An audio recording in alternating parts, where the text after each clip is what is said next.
Hoje nós chegamos à nossa terceira mensagem da nossa nova série, Tudo em Todos, meditações na Epístola de Paulo a Colossenses, a Igreja de Colossenses.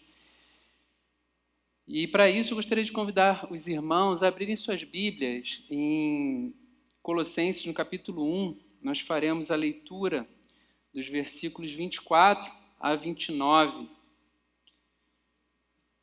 Colossenses, capítulo 1, versículos de 24 a 29.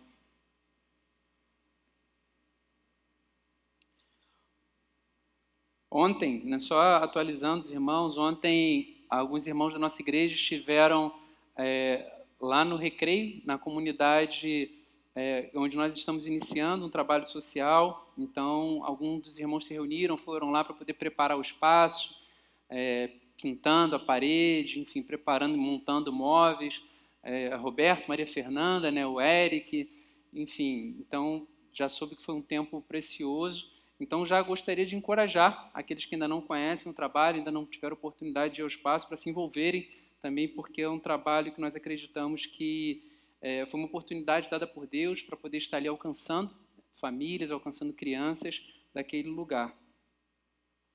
Então, Colossenses, capítulo 1, versículo 24, a palavra de Deus diz o seguinte: agora me alegro nos meus sofrimentos por vocês e preencho o que resta das aflições de Cristo na minha carne, a favor do seu corpo, que é a igreja, da qual me tornei ministro, de acordo com a dispensação da parte de Deus, que me foi confiada em favor de vocês, para dar pleno cumprimento à palavra de Deus.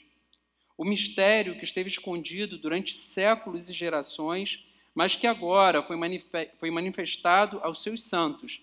A estes, Deus quis dar a conhecer a riqueza da glória deste mistério entre os gentios, que é Cristo em vocês, a esperança da glória.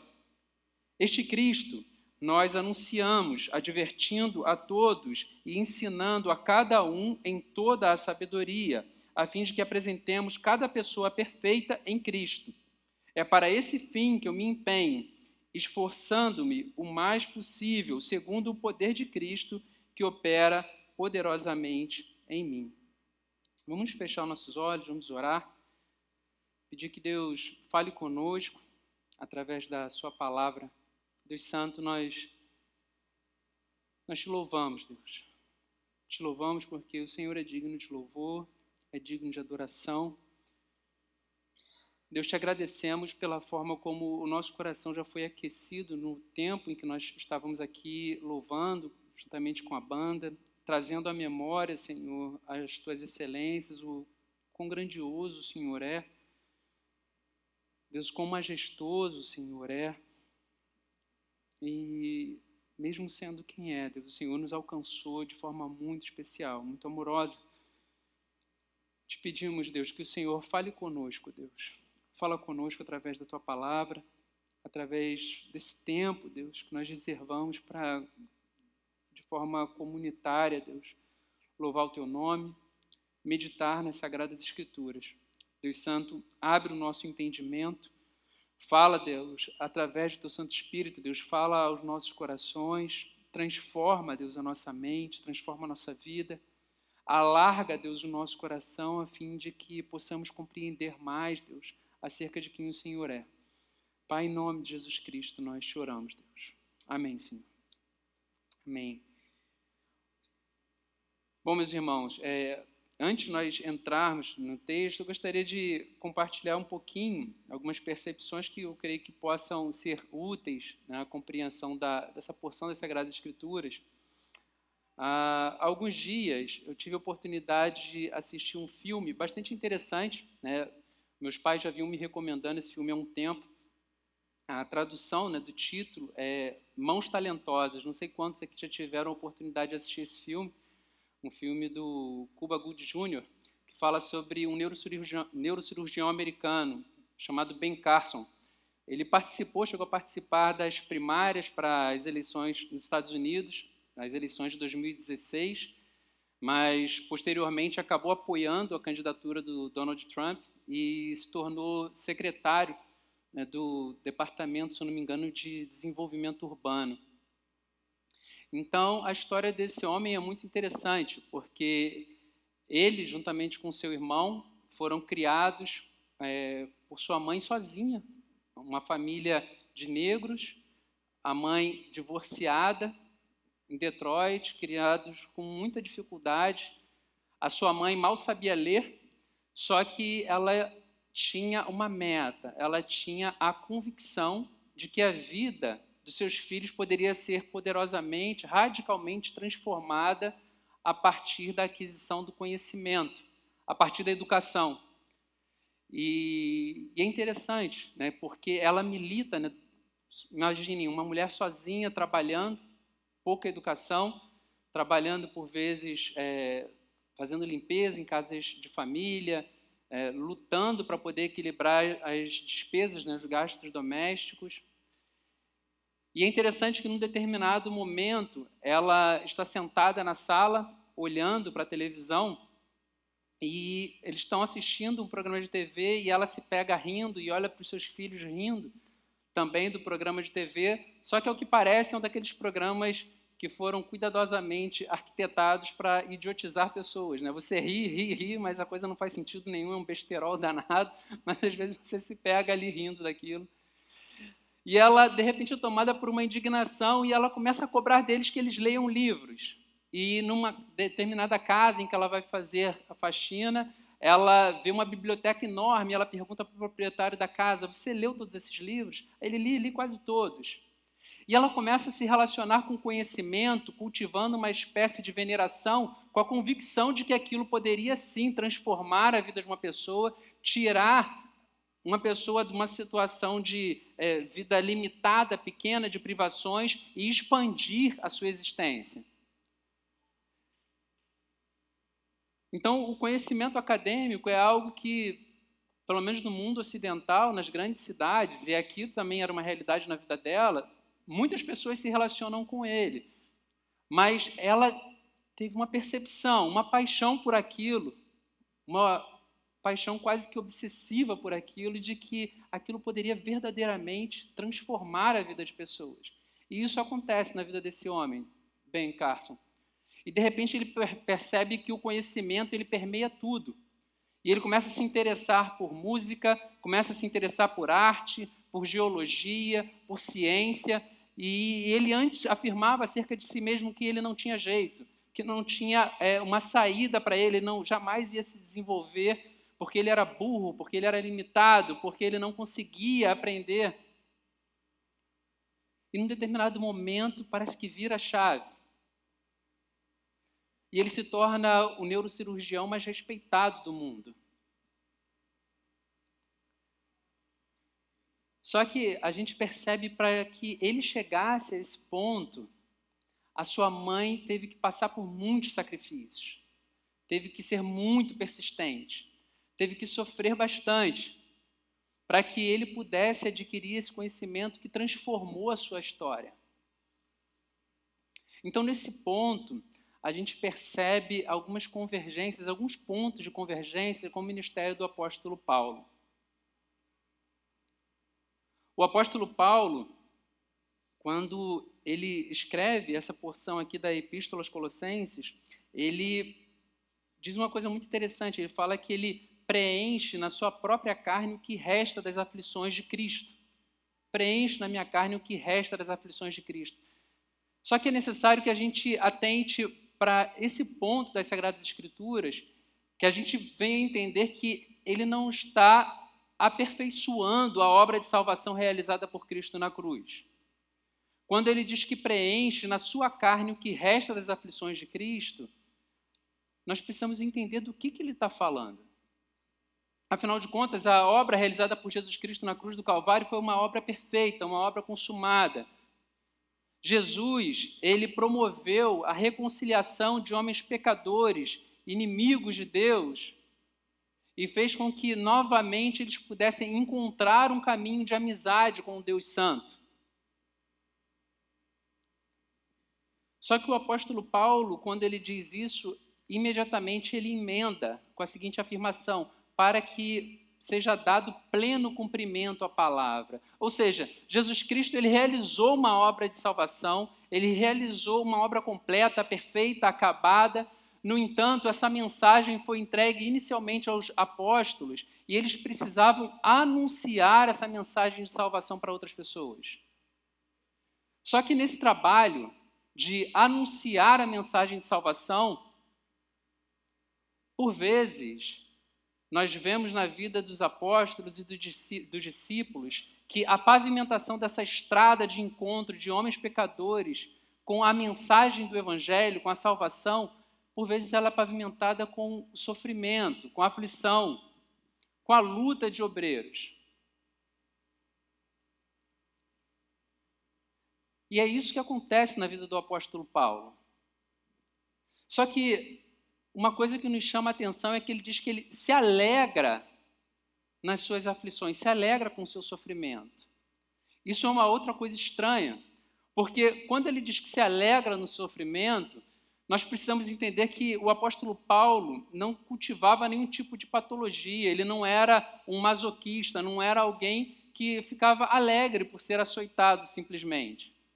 Ele não era alguém que ficava feliz por ficar preso num cárcere com as suas mãos atadas. E se hoje a gente já olha para a situação do sistema carcerário e acha deplorável, imagine isso há praticamente 2000 anos atrás. Só que o apóstolo Paulo, ele diz que se alegra, porque da mesma forma como aconteceu na vida do Ben Carson, grandes empreendimentos requerem grandes sacrifícios. Na vida da mãe desse neurocirurgião, ela tinha a convicção de que o conhecimento, a formação acadêmica poderiam transformar a vida de uma pessoa. Só que nós sabemos que isso é um bom caminho, um caminho acertado, mas por vezes nós percebemos que existem pessoas com boa formação e, contudo, não conseguem deslanchar na sua carreira profissional. Então, é um bom caminho, sim, mas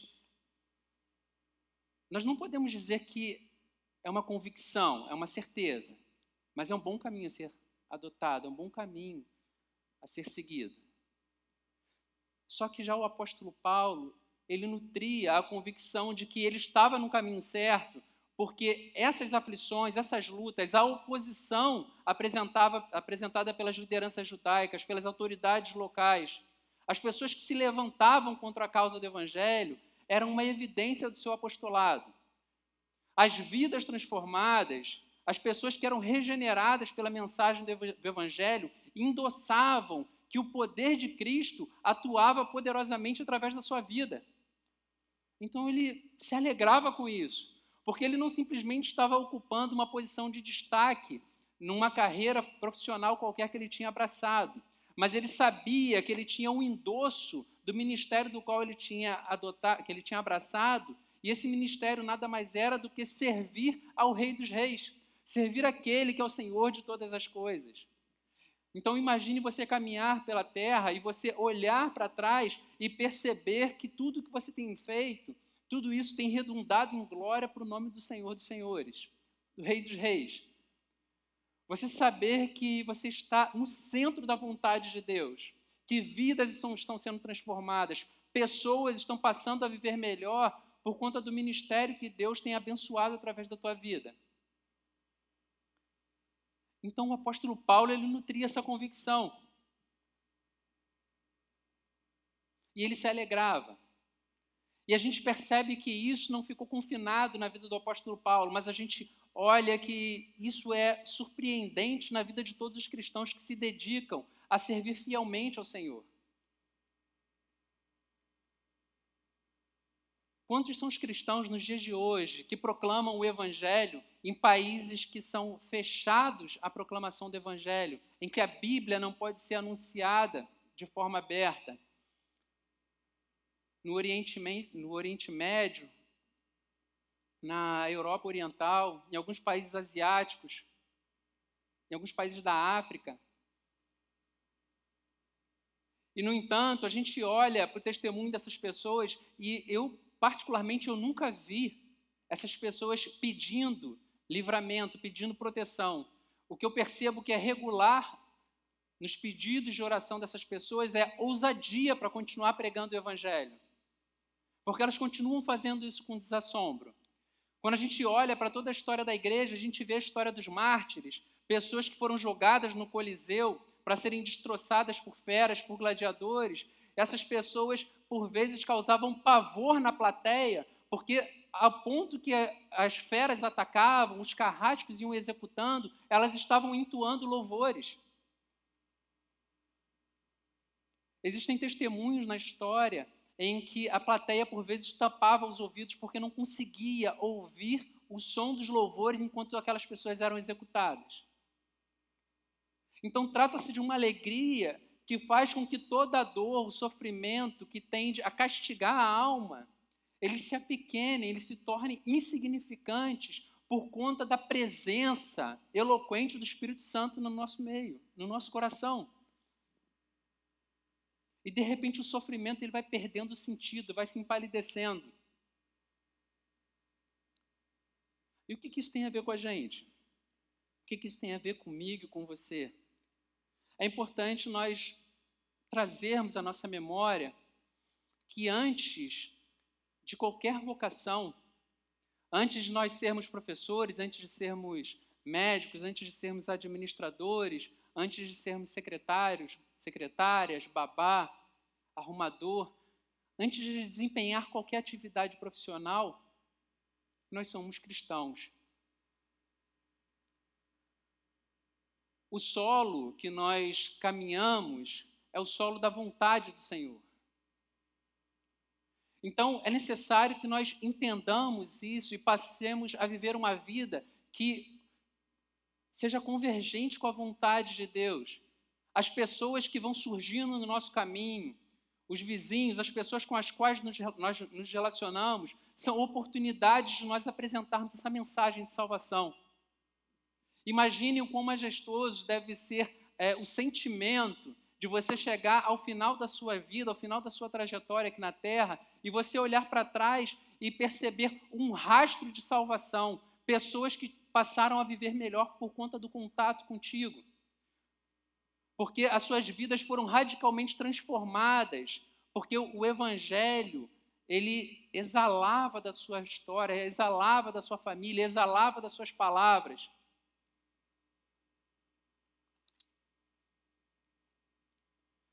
Então, o apóstolo Paulo, ele nos chama para tomar parte desse cumprir das aflições de Cristo na nossa própria carne.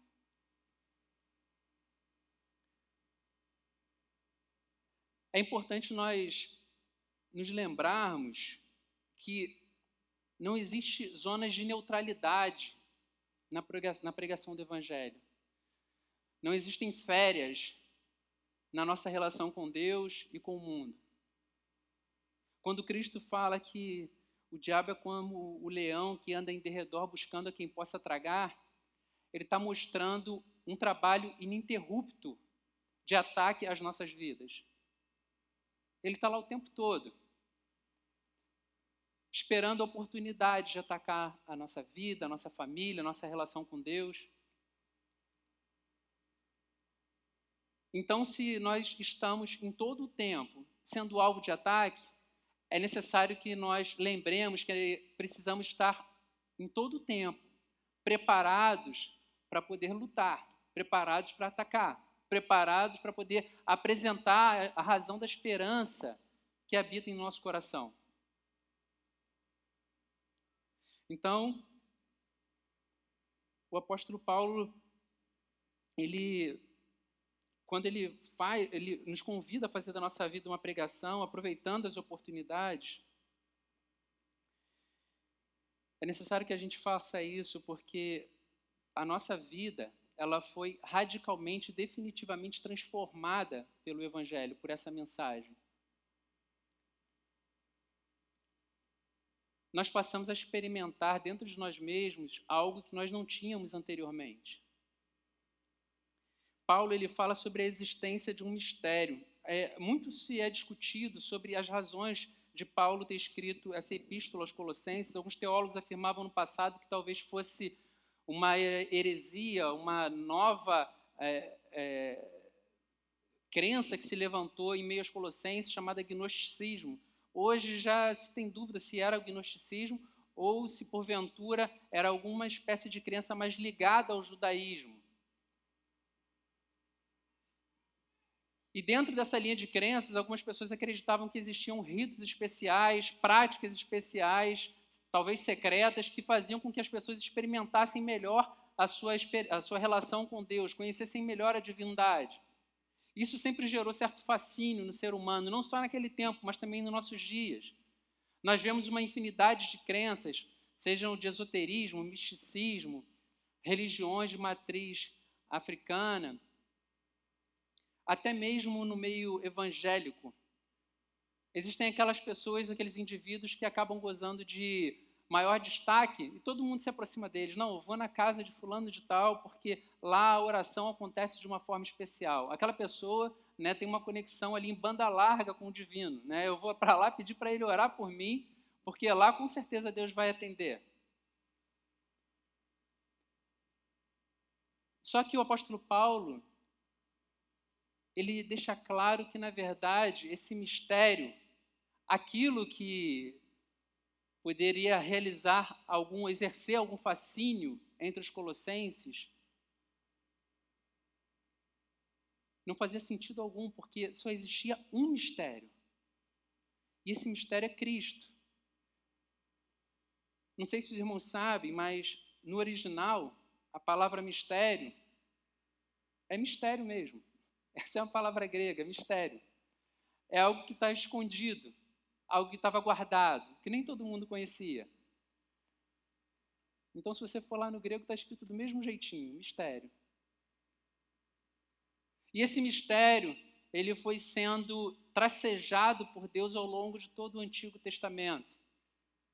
Enquanto o povo hebreu estava no cativeiro egípcio, sendo escravo, Deus, ele mandou que o sangue do cordeiro fosse aspergido nos portais. Posteriormente, Deus orientou Moisés a fazer uma mistura de água e sangue e borrifou por cima do povo. Em outro momento da história, em que serpentes picavam o povo por conta da sua rebeldia, e aquilo que era sinal de morte, símbolo de morte para o povo, Deus de repente manda fazer uma estátua de serpente, uma imagem de serpente, e que ela seja erguida, uma imagem de morte. E todo mundo vai olhar para aquela imagem de morte. E a partir do contato visual com aquela imagem de morte, aquelas pessoas que foram picadas e que morreriam seriam curadas. E todo o Antigo Testamento vem caminhando.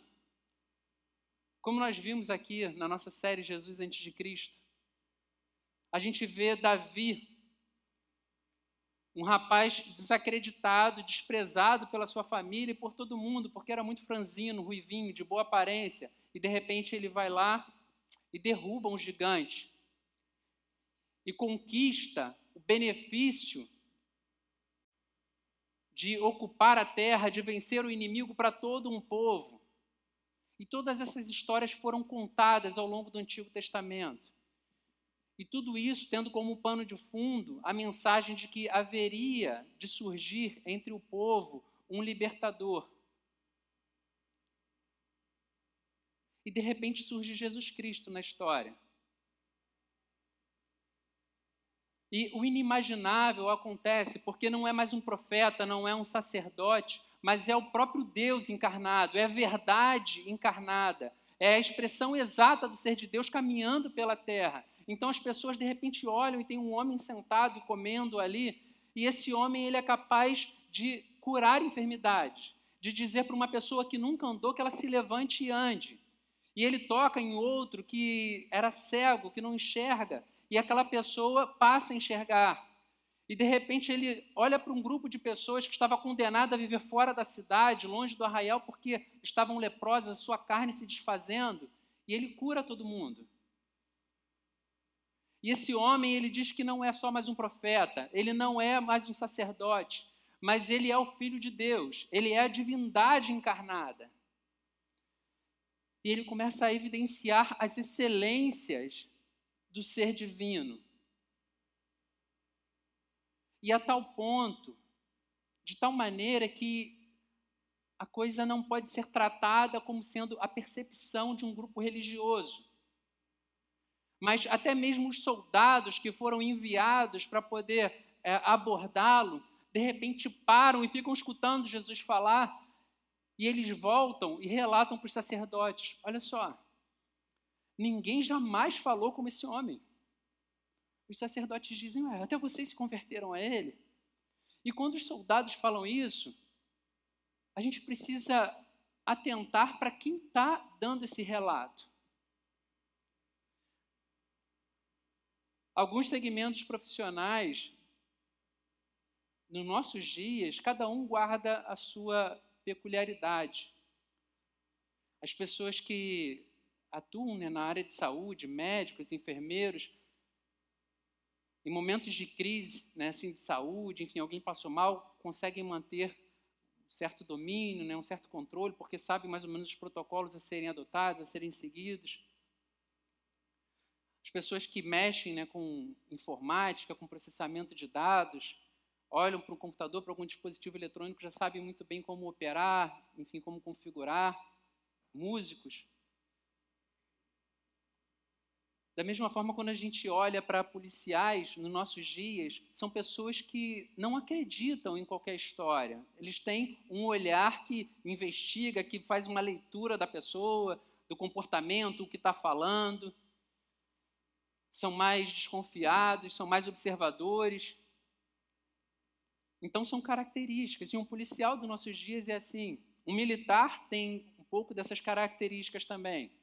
Então, quando a gente pensa num soldado há 2000 anos atrás, é alguém que com certeza era extremamente duro. A sua sensibilidade devia estar num nível bem baixinho. Era alguém que estava acostumado com crueldade, com agressividade.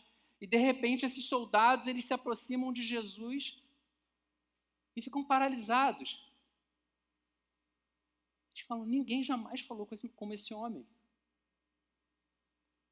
Eles já tinham ouvido sacerdotes falar, já tinham ouvido pregadores, já tinham ouvido discursos de religiosos, mas quando eles ouvem Jesus, eles falam: ninguém jamais falou como esse homem.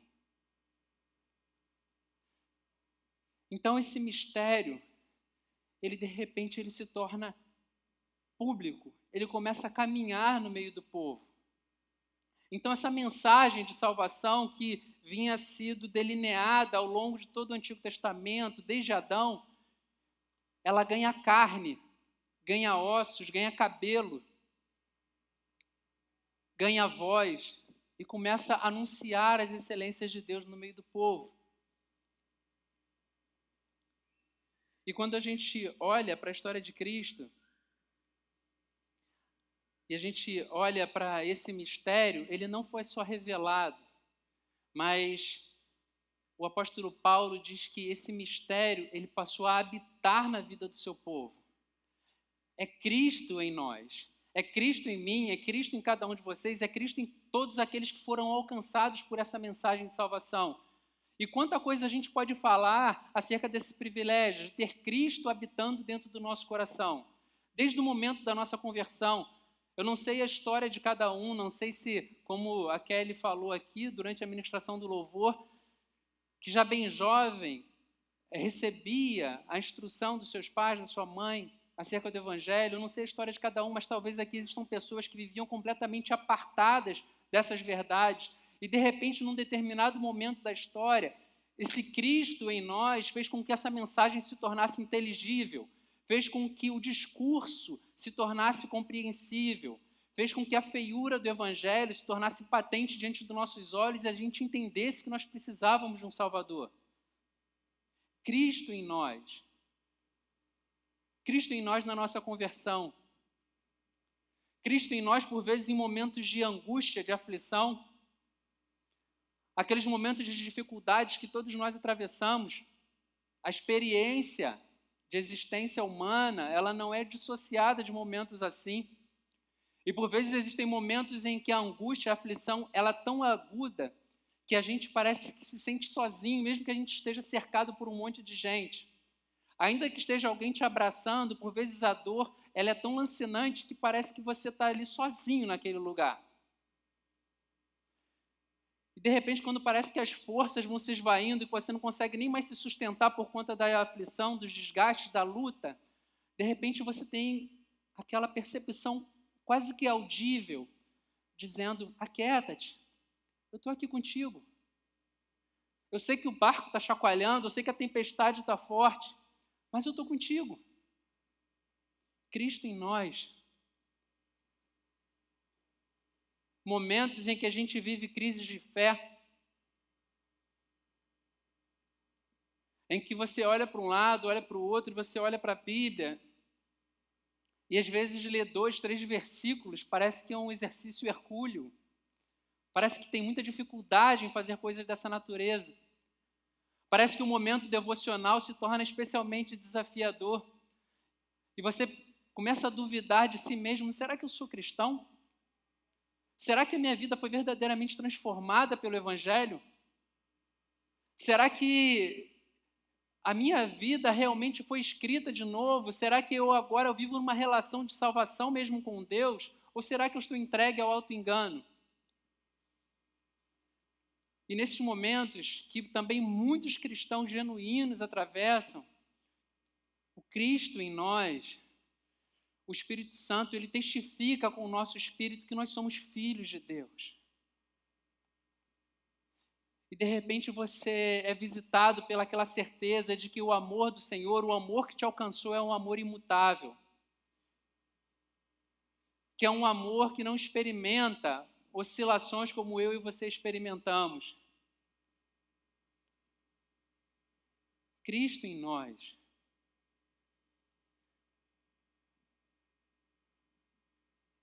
Então, o apóstolo Paulo ele fala que tudo isso faz parte desse grande mistério. Não só um mistério revelado, um mistério encarnado, mas que esse mistério ele passou a habitar no meu e no seu coração. E não só isso. Ele diz que esse mistério que esteve oculto por séculos, por gerações, e que esse mistério revelado e que passou a habitar no meu e no seu coração, esse mistério ele gerou em mim e em você esperança de glória.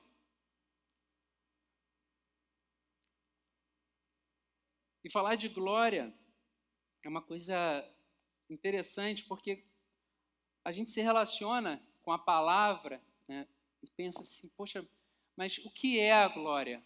Né? Será que a glória profissional, o que é atingir a glória na minha carreira profissional, o que é atingir a glória na minha vida financeira? Será que realmente essa ideia, esse conceito, é algo que nós podemos experimentar de forma factível? Será que a gente consegue vivenciar realmente isso na presente existência? Nós vivermos num constante estado de glória? A gente olha para pessoas muito bem-sucedidas, talvez com uma quantia de dinheiro que eu nem saberia como gastar. E a gente vê, por vezes, pessoas assim imersas em crises. Mas ainda assim a gente continua se relacionando com essa ideia de enganos de glória. Sejam eles estéticos, morais, políticos, de imortalidade, né, de perpetuar a nossa existência. A gente acaba se relacionando de vez em quando com esses enganos de glória. Existem pessoas que, por conta, e isso tem sido recebido muita ênfase, né, nos nossos dias, de achar que uma determinada ideologia política, se ela tomasse o poder do nosso país, tudo seria diferente. E, de repente, a gente vê que uma ideologia já assumiu o poder, outra já assumiu o poder. Nós não experimentamos essa glória compartilhada na nação.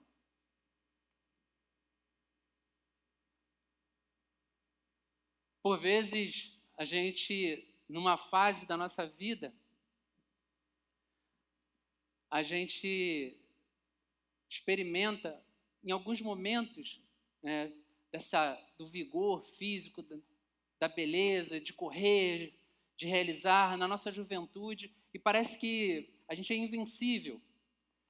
Esses dias, eu estava conversando com um senhor de 71 anos, e ele falando para mim, ele é muito divertido na forma de se comunicar, e ele falando, não, cara, eu não sou velho. Aí, de repente, ele parou, se olhou, não, assim, eu sou jovial, entendeu? Eu falei assim, não, tudo bem. Eu nado 3 quilômetros, eu gosto de surfar, ainda pego onda, gosto de surfar, pedalo, esses dias eu pedalei uns 30 quilômetros, mas eu também não me entrego ao ridículo, né, de ficar paquerando as garotinhas, não sei o quê, mas eu procuro ser jovial. E ele falou sobre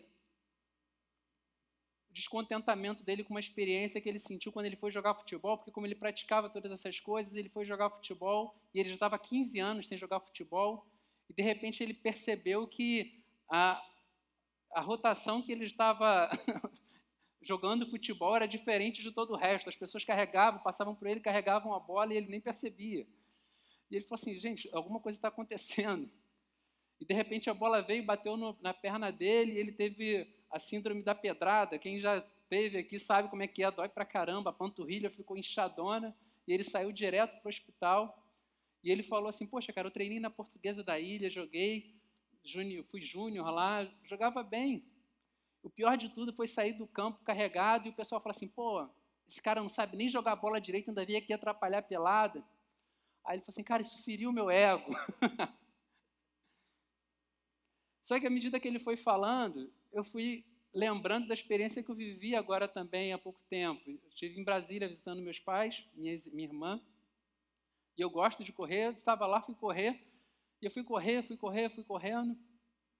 fui para um parque grande que tem lá em Águas Claras, só que já estava à noite, escuro, e de repente eu comecei a correr e me perdi no parque. Aí eu falei assim, poxa, eu vou, uma área assim florestal, eu vou pegar as placas para poder ver aqui a saída do parque, né? Estava escuro já. Só que quando eu cheguei perto das placas, eu não conseguia enxergar, que eu estava sem óculos e estava escuro. Aí eu não conseguia enxergar as placas e eu correndo. Aí depois eu comecei a cansar, eu falei assim, cara, eu vou ter que caminhar. Eu não estou mais aguentando correr. Aí eu comecei a andar em direção aos prédios para conseguir sair do parque, aí dei a volta, quando eu cheguei na rua eu consegui me orientar.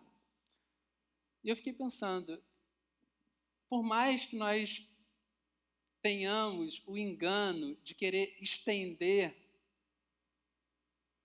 a ideia de glória física, estética, com botox, silicone, preenchimento labial, vai para a academia. Nós somos seres que murcham e morrem. A gente acaba.